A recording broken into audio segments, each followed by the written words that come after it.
New Fujifilm GFX camera, the GFX 100 II, and this is very exciting. Now, any new GFX camera, to be honest, is an exciting thing to talk about because GFX cameras are just, they're lovely. They're really, really lovely. And this is no exception. I think most of us would probably agree that in a controlled situation, you are not really gonna get much better image quality than from a lovely GFX camera, a lovely medium format camera like this, right? If you're in the studio, you've got controlled lighting, you're doing portraits, product photography, or you've got beautiful light outside, you are gonna get some of the best image quality that you can get from a lovely medium format camera. But where they have shortcomings is sometimes in either the size, the big, the heavy, and the versatility, right? The usability of these cameras in different situations, how they kind of apply to different genres of photography, how usable they are as a video system, how good is their autofocus, how fast is that kind of stuff. And that can kind of let them down a little bit and make them feel a little bit more niche. But Fujifilm specifically told us that's what they're looking to address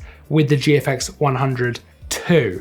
And it really feels like they have made big strides in that way. So we're gonna talk about the key spec of this camera. We're gonna dive into some of these areas a little bit deeper, talk about what I liked, what I didn't like, but man, I have really enjoyed using this. And let's just get straight into it. So first up, you've got a brand new sensor in here, brand new 102 megapixel sensor. That is stunning, absolutely beautiful image quality, unbelievable levels of detail. 102 megapixels definitely feels like overkill when you first think about it. That is a lot.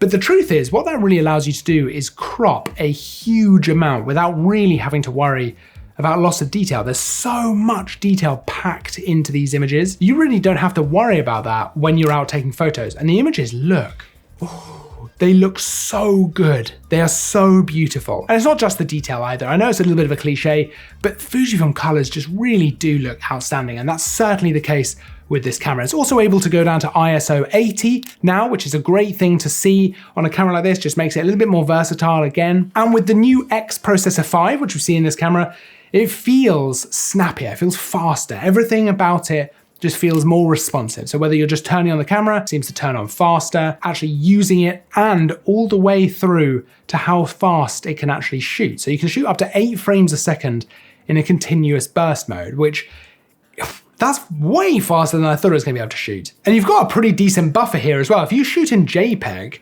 you've almost got an unlimited buffer. I mean, we're talking about 1,000 plus images. If you shoot RAW and JPEG, you're looking at 75 images, which is still a lot. That's almost 10 seconds. What's that, 9.5 seconds? So that's a long time that you can shoot a continuous burst for. Now that's partly due to the new processor, but that's also due to the CF Express card that you'll be using as well. So you can use that, you can use an SD card, but for that maximum speed, you'll be wanting to use the CF Express card. But something that seems key to the design of this camera in particular is significantly improved autofocus. So we've now got AI autofocus tracking. It's much faster. It's great with the subject tracking as well. It's really noticeable how much effort has been put into making that just a lot better. And what that means is that this is not kind of limited to the genres you would probably think of when you talk about medium format cameras. When I get a camera like this to review, immediately I start thinking about product photography with light, portrait photography in the studio, I can control the lights, it's gonna look fantastic, right? And I did do some of that, but I did have to kind of force myself to go out and about, do some things, out there in the world where I couldn't control the light. I was having to work with, whatever lighting happened, and I got some weird light, to be honest with you. And to try some genres that I wouldn't even think of normally with a camera like this, including going to try and shoot some wildlife, put that speed to the test, put the autofocus to the test. And that is where I really got a taste for things like the subject detection and the tracking. Now the autofocus system here is very similar to something like the X-T5 in terms of speed and performance. So you are looking at much better tracking. And I really noticed this while trying to take photos of squirrels in particular. I set the animal autofocus to on, I set the subject detection on, and it would try to track and find subjects to actually then track around the frame. And once a squirrel came into view and I lined up the shot, it would just draw a little square around the squirrel and track it around the frame while I take the photos. That is something that is really impressive to see in a camera of this quality, in a medium format camera like this. The fact that I was actually able to take photos of faster moving subjects, including birds in flight, with a medium format camera is not something that I expected to be able to do.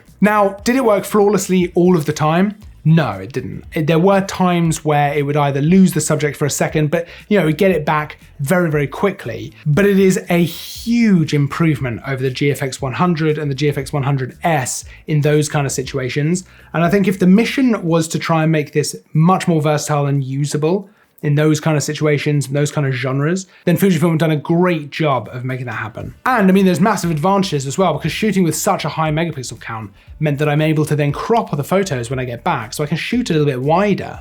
And actually, it makes it a little bit easier to track the birds in flight, for example, myself with my eye, because I don't have to zoom in as much, because I know I can do a little bit of that in post, in editing, when I get back home. Something else which I think is really impressive with this camera, and that was something that I liked in the GFX 100S as well, is the in-body image stabilization. Now that's a big deal for a medium format camera. It's, not brand new stuff, because like I say, we saw it in the GFX 100S, but in the GFX 102, we've got 8 stops. So that's up from 6 stops on the 100S.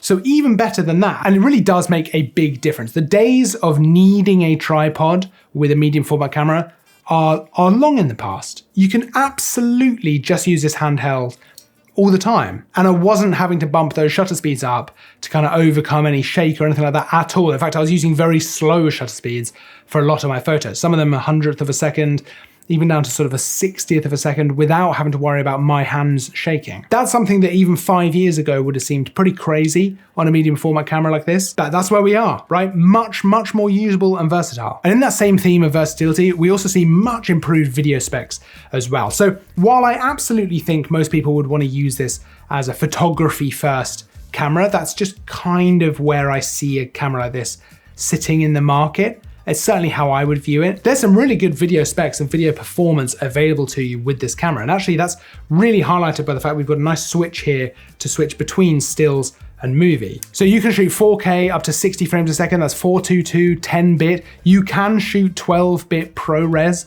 as well, which I think is a really great quality thing to have in this camera. Full HD up to 120 frames a second, so you've got that nice super smooth slow motion if you want that as well. There's also F-Log 2 available, so you've got some nice video functions in there for people who want to do a little bit more kind of professional level video. And that does make this actually somewhat of a hybrid camera. Like I say, it feels very much geared towards photography, but absolutely you can use this for some good video stuff as well if you want to. And what I think this means to me is if I was using this for a lot of photography stuff, I wouldn't feel I have to swap over to a different camera to then shoot a little bit of video. So if you're someone who does shoot both, even if it's mostly photography, you could still use this for the little bit of video that you do. And actually, that is probably one of the key things that I've really noticed about this camera in total, is it's no longer kind of the camera you use for some stuff and then swap over to a different camera for other things. This is a camera that you can now use for pretty much all of the different work that you might be doing. And then also if you're going out to take some photos of birds or something like that, you could take this camera. You don't have to have a second camera, like let's say it might be an X-T5, for example, as your kind of fast camera and your video system, maybe an X-H2, something like that you've got as your second camera. You don't necessarily have to do that. You could stay entirely within the GFX ecosystem. The actual body of this camera as well, I really, really like the feel of. Now, it's not, it's not tiny and it's not super light, but gone are the days of like super heavy and big, chunky medium format cameras. It's still, it's still big. It's kind of big, but not too big, if that makes sense. And the buttons feel fantastic. It's nice and ergonomic. And I absolutely love the screen on the top of the camera, which lets you see all of your settings at an immediate glance. It's very, very easy to keep track of and just look at that quickly and you see everything you need to see.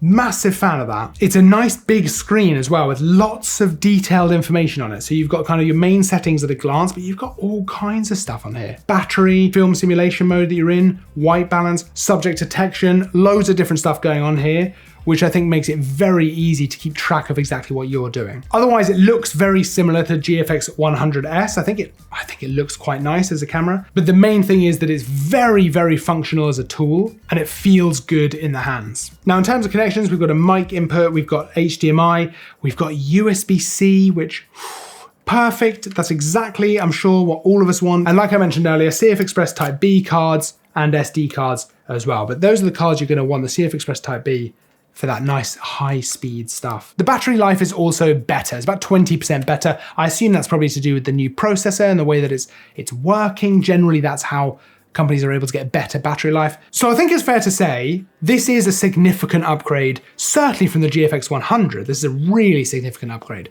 But even from the 100S, this is a massive step forward in what a medium format camera like this can actually do and what it can achieve. And I think Fujifilm's mission of trying to make this much more versatile, more kind of usable in different situations, I personally think they've really made some massive steps forward in making that a reality. And it feels like a much more usable camera in all kinds of different situations. Yes, it's always gonna have a place in the studio, right? For portraits and for product photography and stuff like that. But I think as a professional, you could be much more comfortable staying within the GFX ecosystem with a camera like this, rather than, like I said earlier, needing to have a second camera like an X-T5 or X-H2, something like that. I think you could keep it all to just the GFX ecosystem, which is really cool because the actual image quality and the stuff you can get from this is so outstanding. It's so next level that it would be great to just use this for pretty much all of your stuff. They're not the cheapest cameras, that's absolutely true, and you can check out the price by following the link in the description, but there is a reason for that. These are a different category of camera, and you really do feel that when you're using something like this. It is stunning, and the lenses as well are absolutely beautiful. Now you can check out the full spec, all of the fun stuff, all the pricing, everything like that by following the link down in the description. That goes much more in depth into all the different spec and everything that you might want to see. So absolutely go and check that out if you're interested in this camera. Don't forget to like and subscribe as well because there's new content all the time. I will see you next time. But until then, as always, thanks for watching.